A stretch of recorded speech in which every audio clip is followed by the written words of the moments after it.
आशा की कहानियों में आप सभी का स्वागत है। चलिए शुरू करते हैं आज की कहानी, मेरी मौसी का दुख। सुबह सुबह फ़ोन की घंटी बज रही थी। सलोनी ने घड़ी देखी, सुबह के 7 बज रहे थे। उसने फ़ोन उठाया। उधर से आवाज़ आई, मैं थाने से बोल रहा हूँ।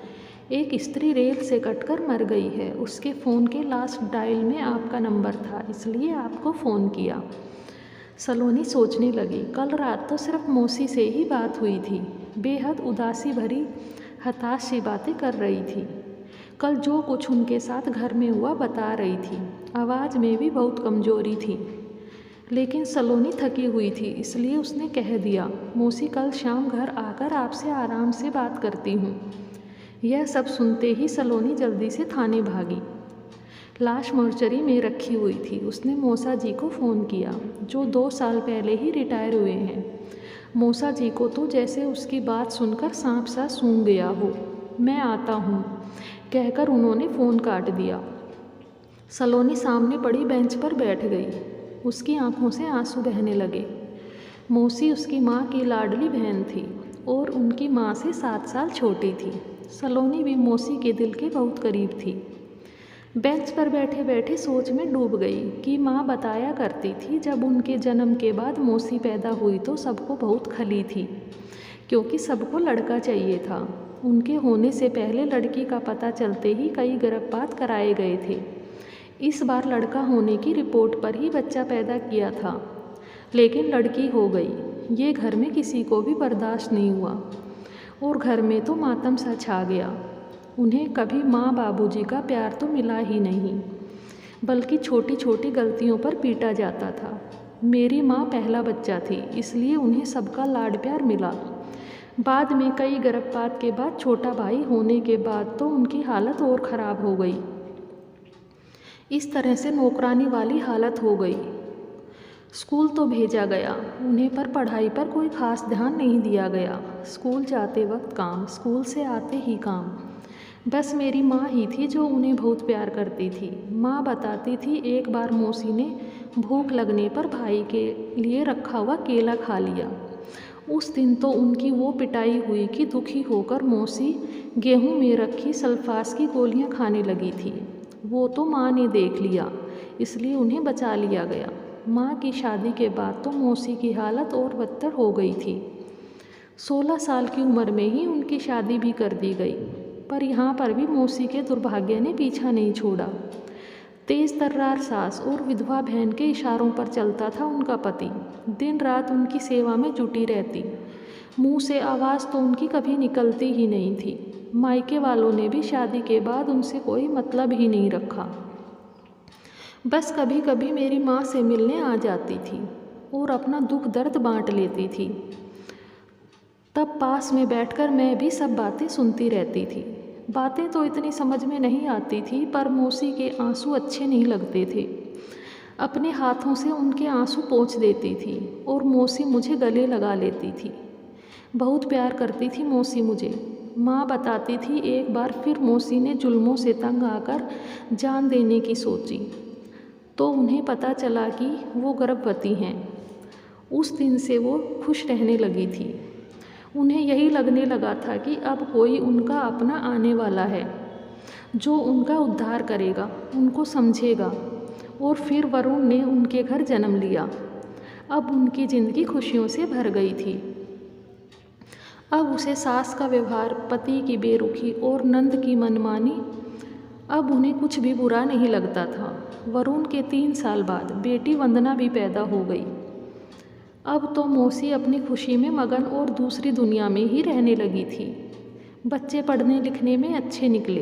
लड़का इंजीनियर और बेटी बैंक अफसर बनी। बेटी की शादी उसके जॉब लगते ही कर दी। बेटी अपनी घर गृहस्थी और नौकरी में व्यस्त थी। मौसी भी उसे कुछ बताकर दुखी नहीं करना चाहती थी, क्योंकि बचपन से ही बेटी भी इस घर में ये सब कुछ देख ही रही थी। मौसी अब उसे ये सब कुछ बताकर दुखी नहीं करना चाहती थी। एक बार बड़ा झटका मौसी को तब लगा जब उनकी बड़ी बहन यानी मेरी माँ अचानक चल बसी। उस दिन मौसी भी हमारे साथ बहुत फूट फूट कर रोई थी। कहती थी, आज मैं अनाथ हो गई। उस दिन मैंने मौसी को गले लगाकर कहा था, मौसी मैं हूँ ना, उसके बाद मैंने मौसी को फ़ोन ख़रीद कर दिया था ताकि जब चाहे वो हमसे बात कर सके। उनके बेटे ने भी लव मैरिज कर ली थी। मौसा जी भी बिल्कुल भी तैयार नहीं थे। उन्हें भी लड़की और उसका परिवार ठीक नहीं लगा था, लेकिन बेटे की जिद के कारण बड़े लाड प्यार से बहू को शादी करके अपने घर ले आए। पर शायद यहाँ भी उनकी किस्मत दगा दे गई। बहू के पिताजी का भी कोई काम नहीं था और भाई भी आवारा था। बहू के घर वाले हर वक्त घर में डेरा डाले रहते थे और बहू को हर वक्त सिखाते पढ़ाते रहते थे। अब मौसी का दिन रात घर का काम ही करती रहती थी। बेटे से बात की तो बेटे का जवाब सुनकर मौसी भौचक्की रह गई। बोला, माँ आपको तो सबसे प्रॉब्लम रहती है, पहले अपने माँ बाप से, फिर सास ससुर से और अब बहू से। कभी तो एडजस्टमेंट करना सीखो। पापा को भी आपसे इसलिए ही शिकायत रहती है, कुछ समझती ही नहीं हो आप। बेटे का ये जवाब सुनकर मौसी घुट कर रह गई। उस दिन उन्होंने मन ही मन फैसला कर लिया था कि अब वो किसी से भी कुछ नहीं कहेंगी। जब बहू के पैर भारी हुए तो उस वक्त के वे घर का सारा काम करती और ऊपर से बहू के इल्ज़ाम भी सुनने को मिलते थे। बहू कहती, इन्हें मैं खाती हुई अच्छी नहीं लगती, तभी वही बनाती हैं जो मैं नहीं खाती। अब बहू को बुआ सास का भी पूरा समर्थन प्राप्त था, जबकि मौसी तो खाना बनाने से पहले बहू से पूछकर ही बनाती थी। लेकिन बेटा भी बहू के कहने पर ही चलता था। उसे लगता था माँ में ही प्रॉब्लम है, तभी उन्हें कोई पसंद नहीं करता। बहू का मायका नज़दीक होने की वजह से उनकी माँ रोज़ ही अपनी बेटी से मिलने आ जाती और ज्ञान बखार करती रहती। क्या क्या खाना है, मौसी रसोई में उसे पूरा करने को जुटी रहती। कभी जूस, कभी फल, कभी मेवा, कभी दूध, और मौसी चुपचाप सबकी बातें सुनते हुए कामों में लगी रहती। लेकिन जिस दिन प्यारा सा पोता घर आया, मौसी फिर निहाल हो गई। सब दुख दर्द भूल गई और सपने बुनने लगी। पर उनका सपना तब टूटा जब बहू ने पोते को हाथ भी लगाने से मना कर दिया। अब बहू की माँ भी बेटी की देखभाल के नाम पर उनके घर पर ही रहने लगी थी, लेकिन घर का सारा काम मौसी ही करती थी। मौसी का शरीर भी अब कमज़ोर हो गया था, उनसे इतना काम नहीं हो पाता था। उन्हें हर वक्त बुखार होने लगा, तब भी वो काम ही करती रहती। लेकिन कल अचानक बेहोश होकर गिर गई। फिर तो घर में कोहराम ही मच गया। कहने लगे, जरा सा क्या काम बढ़ गया, इनका नाटक शुरू हो गया। वरुण की बुआ भी कहने लगी, शुरू से ही आदत है इसकी नाटक करने की। कल रात मौसी फ़ोन करके यही बता रही थी और बहुत रो भी रही थी, पर मैंने ठीक से उनकी पूरी बात नहीं सुनी।